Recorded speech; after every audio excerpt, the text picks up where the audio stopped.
할렐루야. 우리 성당교회는 수요일마다 부르심과 또 소명에 관한 말씀으로 은혜를 나누고 있습니다. 저마다 특별한 부르심으로 한 사람을 부르신 하나님과 그 부르심에 응답한 성경의 인물들을 조금씩 더 깊이 알아가는 시간을 갖고 있습니다. 그리고 또 우리 성당교회를 섬기는 우리 교육자들은 어떻게 또 하나님을 만났고 또 부르심을 받았는가의 간증을 들으면서 함께 예배하는 저와 여러분에게도 특별한 부르심이 있음을 기대하고 발견하는 시간을 가졌습니다. 또 응답하는 시간으로 은혜를 나누고 있습니다. 제가 지난 전교인 수련회를 마치는 그날 밤에 비행기를 타고 중등부 고등부 친구들과 함께 사이판 아웃리치를 다녀왔습니다. 안익현 선교사님이라는 선교사님께서 섬기고 계신 현지인 교회를 방문했는데요, 전도 사역, 예배 사역, 문화 사역이라는 세 가지 이름으로 참 작은 섬김을 하고 왔습니다. 오히려 저희의 약하고 부족한 섬김과 비교하여서 너무나도 큰 은혜를 도리어 받고 돌아오는 시간이었습니다. 그 시간들 가운데에서 참 감사했던 것은 우리 선교사님께서 우리 아이들을 정말 많이 사랑해 주셨다는 것입니다. 식사 시간이나 차량으로 이동하는 시간, 나눔 시간, 모든 시간을 통틀어서 계속해서 시간만 나면 아이들과 소통해 주시는 선교사님께 참 감사를 드렸습니다.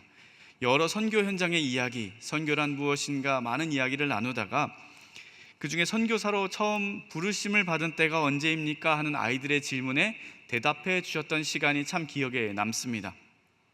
이 안익현 선교사님은 사실 국내에서 작은 배를 타고 이 섬 저 섬을 다니면서 주민들의 손과 발이 되어주고 그 도움긴 손길과 함께 복음을 전하면서 예수님의 이름을 사방에 전하고 다니는 국내 사역자셨습니다. 그러던 어느 날 여느 때와 같이 섬과 섬 사이를 배를 타고 이동하는 중에 있으셨는데 배가 갑자기 고장이 나서 엔진이 꺼진 겁니다. 멈췄습니다. 바다 가운데에서 잠시 후에 멍하니 있는데 저쪽에서 큰 파도가 하나 오고 있더랍니다. 오랜 시간 바다 위에 계셨던 경험으로 보아서 이 엔진이 꺼진 작은 배는 저 파도의 크기를 감당할 수 없다라는 확신이 섰다고 합니다. 그래서 뒤집어지면 오늘 나는 죽는구나 라는 생각을 하면서 그때 하신 기도가 주님, 저 살려주시면 선교하겠습니다 라는 것입니다. 어떻게 되었을까요? 선교사님이 직접 아이들에게 하신 질문입니다. 그리고 살았으니까 지금 내가 선교하고 있지라는 것이 자문자답이셨습니다. 아이들은 우와 라고 대답했죠. 선교사님께서 선교사가 되기 위한 경험, 특별한 경험을 했던 그 이야기, 부르심이라고 할 수 있는 그 특별한 경험을 아이들이 참 듣고 마음에 와닿고 때로는 부럽기도 했나 봅니다. 그래서 점차 나는 장차 하나님의 어떤 부르심을 경험하게 될까라는 기대를 하고 있었던 것 같습니다. 그러면서 자연스럽게 아이들의 시선이 저에게로 넘어왔습니다. 저 선교사님의 스토리와 맞붙어서 부딪혀 볼 만한 대단한 부르심의 간증이 우리 목사님에게도 있겠지 하는 표정으로 저를 바라보았습니다. 그래서 저는 정확하게 정리해 주었습니다. 선교사님은 특별 전형이고 목사님은 일반 전형이야. 교회를 사랑하는 마음을 주셔서 자원해서 들어왔어 라고 이야기를 해주었습니다. 김새는 듯이 다시 아이들은 선교사님을 바라봅니다. 고개가 돌아가는 아이들을 보면서 저도 그래도 하나님께서 부르시는 마음 주신 그 부르심에 대한 기도와 묵상을 다시금 해보게 되었습니다. 여러분은 특별 전형이십니까? 일반 전형이십니까? 저마다 마음에 대답해 보시기 바랍니다. 사랑하는 여러분, 하나님과 특별한 부르심을 사모하는 우리 중등부 고등부 친구들 가운데 얼마나 그 중에 많은 친구들이 이 선교사님과 같은 극적인 부르심을 경험을 하게 될까요? 또 우리들, 저와 여러분 가운데에는 또 얼마나 많은 성도님들이 특별한 부르심, 극적인 경험을 하게 되실까요? 앞으로 또 하게 될까요? 저는 믿음의 가정에서 태어났습니다. 목사의 아들로 자랐습니다. 어려서부터 교회가 너무 좋았어요.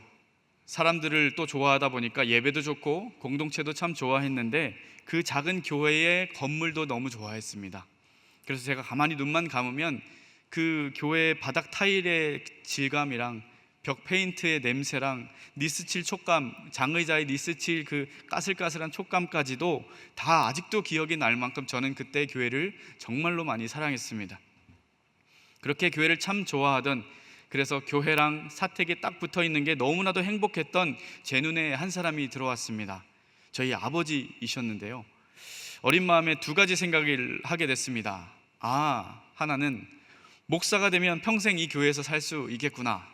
두 번째는 저보다 이 교회를 더 사랑하시고 목회자로서 부끄럼 없이 사역하시는 아버지를 제가 존경하기 시작하면서 아버지 밥만 하면 나도 목회할 수 있겠구나 라는 생각을 하면서 이 진로를 두고 진지하게 기도하기 시작했습니다.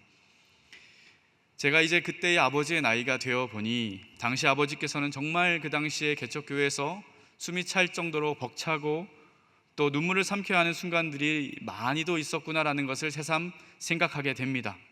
그러나 그때 저에게는 너무나도 그냥 그저 행복한 순간들로 가득 차 있었습니다. 그래서 하나님, 저도 교회에 살고 싶습니다. 자원하는 마음이 들었고 하나님께 작게나마 쓰임받고자 하는 그 어린 시절의 간절함을 지금까지 이어오면서 목회자로 살아가고 있습니다. 어떠십니까? 되게 재미없죠?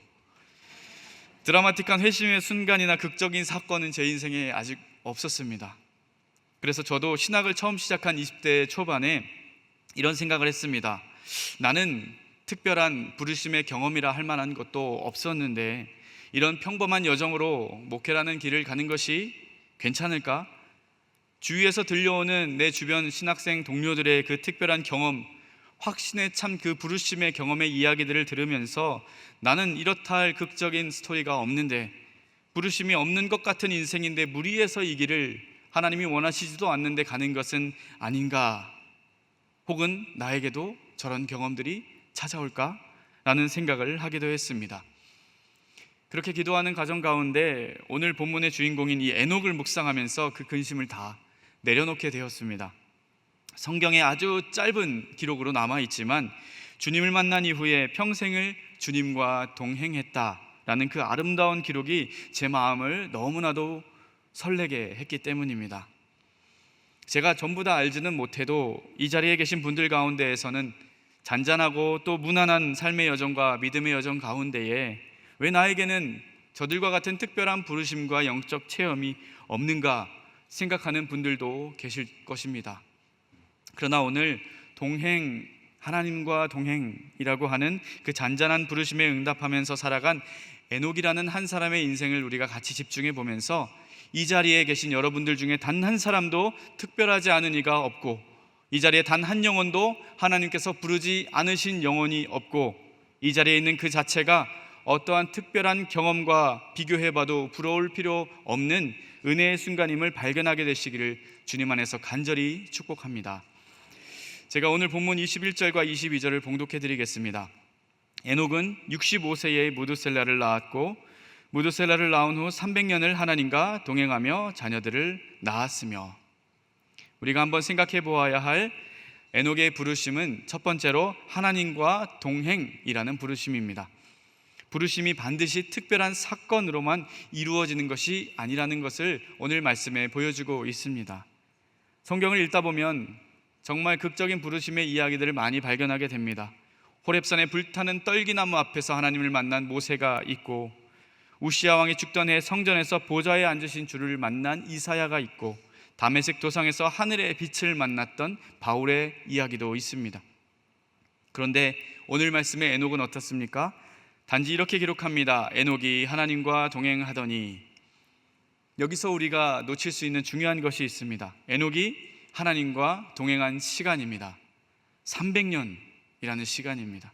이는 번개처럼 딱 내리꽂는 한 번의 놀라운 순간이 아니라 매일매일 해가 뜨고 해가 지는 그 순간순간 평범한 일상 속의 그 300년이라는 시간을 하나님과 함께 호흡하며 걸어갔다는 것을 기록하고 있는 것입니다. 에녹의 이름 자체가 그것을 증명합니다. 히브리어로 봉헌하다, 헌신하다라는 뜻을 가지고 있습니다. 이미 부르심에 응답한 자의 태도를 말하고 있는 이름을 가졌습니다. 또한 하나님과 동행했다라는 이 성경에 있는 히브리어 단어는 단순히 같이 걸어가다라는 뜻을 가진 것을 넘어서서 삶의 방향을 함께하다, 동일한 가치관을 공유하다라는 깊은 뜻을 가지고 있는 단어입니다. 더 놀라운 것은 이 에녹이 아들 무두셀라를 낳은 후에 평생 하나님과 동행하며 자녀를 낳았다라고 하는 기록입니다. 이 표현은 하나님과 평생 동행하며 살아가는 것이 세상과 완전히 단절되고 내가 부모로서 사회의 일원으로서 해야 될 일을 하지 않고 그냥 운둔하는 삶을 살아가야 한다는 것이 아니라 결혼 생활도 하고 아이들도 키우고 생업에 종사하는 평범한 일상 속에서도 충분히 하나님과 동행할 수 있다라는 것을 우리에게 보여주고 있는 말씀입니다. 에녹에게는 예배처럼 온전히 하나님께만 집중하는 시간도 있었을 것이고 일터에서 자기 일에 몰두해야 되는 시간도 있었을 것입니다. 하지만 성경 말씀에 에녹의 인생의 그 모든 순간 300년이 하나님과 동행이었다라고 기록합니다. 아침에 일어나서 하나님께 기도하며 주님과 함께 걸어가기로 결단하고 다짐하고 그렇게 고백하며 하루를 시작하고 일터에서는 우리 상담교회 일터 선교사들처럼 자신의 직업을 통해서 하나님께 영광을 돌렸을 것입니다. 아이가 아플 때에도 내가 하는 일이 힘들 때에도 일상 속에서 변함없이 하나님께 먼저 기도하고 하나님의 뜻이 먼저 구하며 그것을 선택하고 하나님의 말씀 따라서 보조를 맞추어 걸어갔을 것입니다. 여러분, 동행은 다른 것이 아니라 하나님과 나와 함께 있다는 그 사실을 기억하고 의식하며 살아가는 삶입니다. 사랑하는 여러분, 이처럼 부르심이라는 단어는 여러분 반드시 특별한 사건이 있어야만 하는 것이 아닙니다. 매일매일 하나님과 내가 지금 동행하고 있다는 것, 그 자체가 놀라운 은혜이고 그 어떤 것보다 귀하고 특별한 부르심인 줄 믿습니다.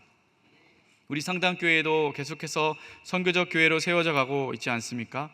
많은 선교사님들이 또 많은 성도님들이 선교 현장에서 우리 성도님들이 일터에서 삶의 터전에서 선교적 삶을 살아내기로 지금 계속해서 결단하고 있습니다. 교회에서 예배드릴 때만 하나님과 동행하는 신앙인이 아니라 직장에서도 또 학생들은 학교에서도 가정에서도 매 순간 하나님과 동행하는 삶이 우리가 마땅히 살아가야 할 부르심의 삶입니다. 에녹처럼 오늘부터 평범한 오늘의 일상 속에서도 하나님, 제가 주님과 함께 걸어가겠습니다라고 고백하며 살아가시길 축복합니다. 여러분의 일터가, 여러분의 가정이, 여러분의 일상이 바로 하나님과 함께하는 천국과 같은 거룩한 땅이 될 것입니다. 에녹을 향한 하나님의 두 번째 부르심이 또 있습니다. 평범해 보이지만 구별하여 부르심이라는 것이 하나 더 있습니다. 이것은 당시의 그 타락한 시대 속에서 거룩한 증인으로 살아가라고 하나님께서 동행하며 부르신 것입니다. 에녹이 살았던 시대는 어떤 시대였습니까? 노아의 홍수 바로 전 세대, 전 인류가 죄로 가득했던 시대였습니다. 창세기 6장 5절에 이렇게 기록하고 있습니다. 여호와께서 사람의 죄악이 세상에 가득함과 그의 마음으로 생각하는 모든 계획이 항상 악할 뿐임을 보시고, 바로 그런 타락하고 부패한 시대 속에서 에녹은 홀로 하나님과 동행하며 걸어갔습니다. 그런데 여기서 중요한 것은 에녹의 그 경건이, 에녹의 하나님과의 동행이 그냥 개인의 경건, 하나님과 나 사이의 관계만 유지하는 데에서 머물러 있지 않았다는 것입니다. 하나님과 동행하다 보면 자연스럽게 늘 같이 있는 하나님의 마음을 알게 됩니다. 하나님의 시각을 함께 갖게 됩니다. 그리고 그 하나님의 마음을 기쁘시게 하기 위해서 내가 그 삶의 방향을 맞춰가는 나의 삶의 노력을 자연스럽게 하게 됩니다. 이처럼 누군가와 동행하는 결과는 자연스럽게 그분을 따라가며 그렇지 않은 자들과 구별되는 삶을 살아가게 되는 것입니다. 단순히 일상을 살아가면서 하나님 붙어서 살아가는 것을 넘어서 이제는 그 하나님의 마음과 뜻을 내가 지금 발딛고 살아가는 이 땅에서 실현하고자 하는 적극적인 의지라는 것이 사람에게 생긴다는 것입니다. 에녹에 대해서 많이 기록되어 있지 않지만 그래도 기록하고 있는 또 다른 성경 말씀, 유다서 1장 14절과 15절에는 에녹이 단순히 개인의 경건에만 머물러 있지 않았다는 것을 증명하고 있습니다. 에녹은 그 시대를 향해서 하나님의 심판이 있다는 것을 예언하는 예언자로서의 역할을 감당했습니다. 이 땅의 주인은 하나님이십니다. 심판을 피하기 위해 모든 사람이 나와 같이 하나님과 동행하는 길로 돌아와야 합니다 라는 것을 세상에 선포하며 살아갔다는 것입니다. 에녹의 삶 자체가 하나님은 살아계시고 하나님의 심판은 다시 온다라는 메시지였던 것입니다. 실제로 에녹의 아들 무드셀라, 또 그 아들 라멕, 노아, 그리고 일어난 사건 홍수의 심판을 우리는 말씀을 통해서 명확하게 발견하게 됩니다. 사랑하는 여러분, 하나님과 동행하는 사람은 갑작스런 특별한 경험이 아니더라도 자연스럽게 세상을 향해서 바른 방향을 제시하는 선지자적 사명을 감당하게 되는 것입니다. 때로는 하나님의 사랑을 전하고, 때로는 지금도 참고 계시는 하나님의 인내를 전하고, 때로는 회개하지 않을 경우에 맞이하게 될 하나님의 진노와 심판에 대해서도 담대하게 말하는 자들이 바로 우리 하나님과 동행하는 신앙인들입니다. 하나님은 사랑으로 오래오래 참으시되 반드시 죄에 대한 그 대가는 심판하시는 공의의 하나님 되시기 때문입니다.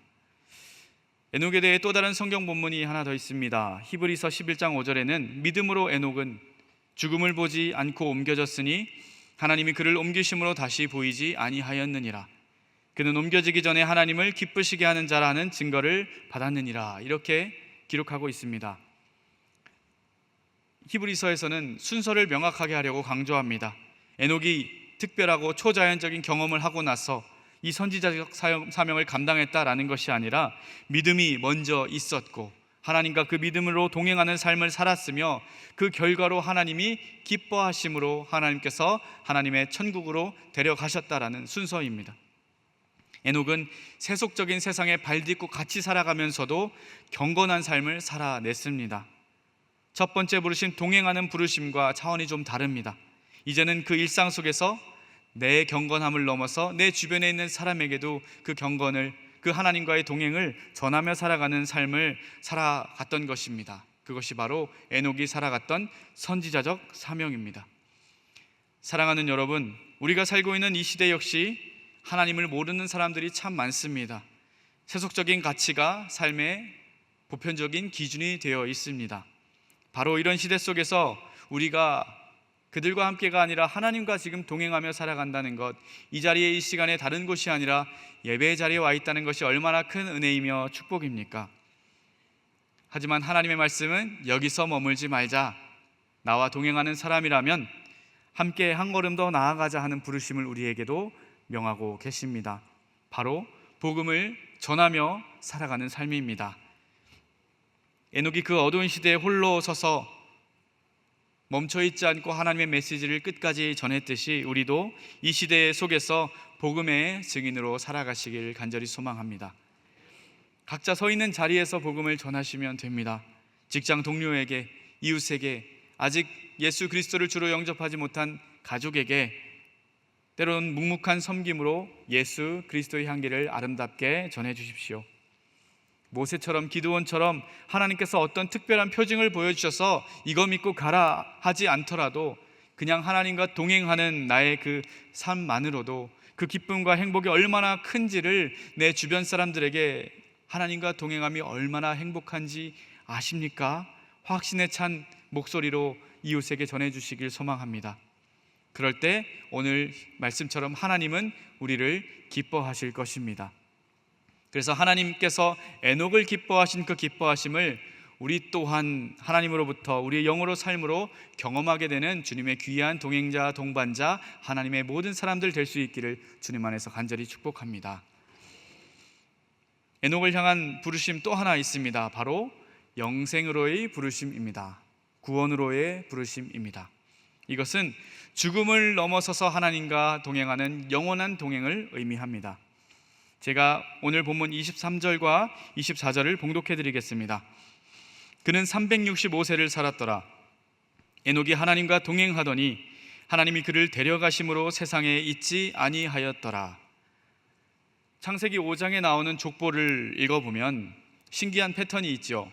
누구는 몇 년을 살고 죽었더라, 몇 년을 살고 죽었더라 라는 반복되는 문장들 사이에서 에녹 한 사람이 참 독특하죠. 하나님이 그를 데려가심으로 세상에 있지 아니하였더라.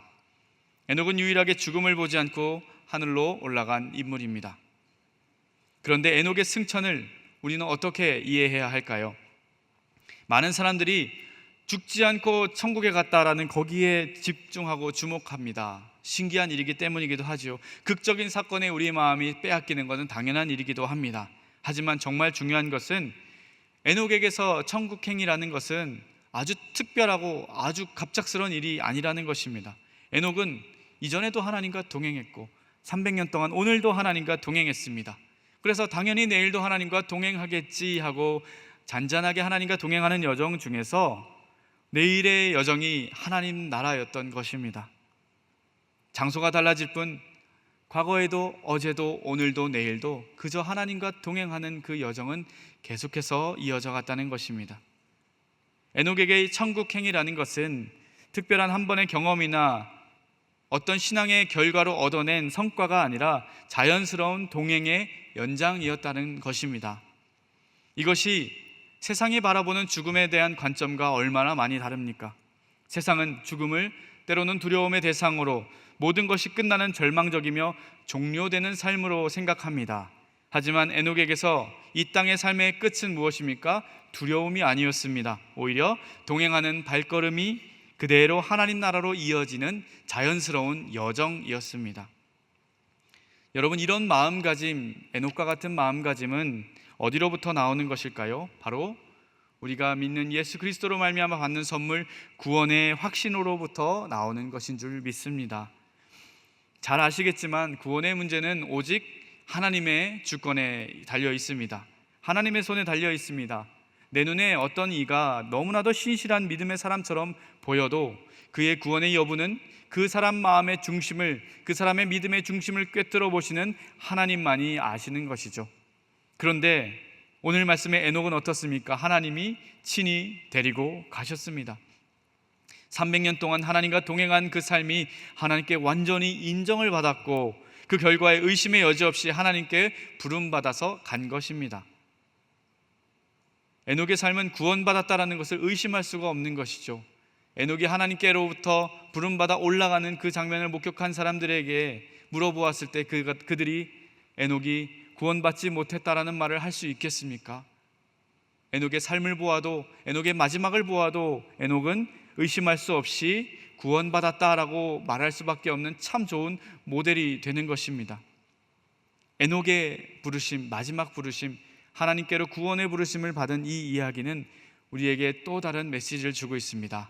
하나님과의 동행이라는 것, 지금 우리가 살아가는 하나님과의 그 따스하고 잔잔한 여정은 이 땅에서 끝나는 것이 아니라 천국이라는 곳에서 영원한 교제로 계속해서 자연스럽게 이어져 갈 것이라는 은혜의 소식입니다.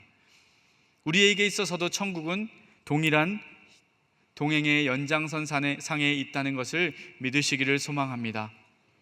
에녹의 삶은 이 땅에서의 삶의 하나님과 동행으로 시작해서 영원한 하나님과의 동행으로 완성이 되었습니다. 끝난 것이 아니라 영원히 완성되었습니다.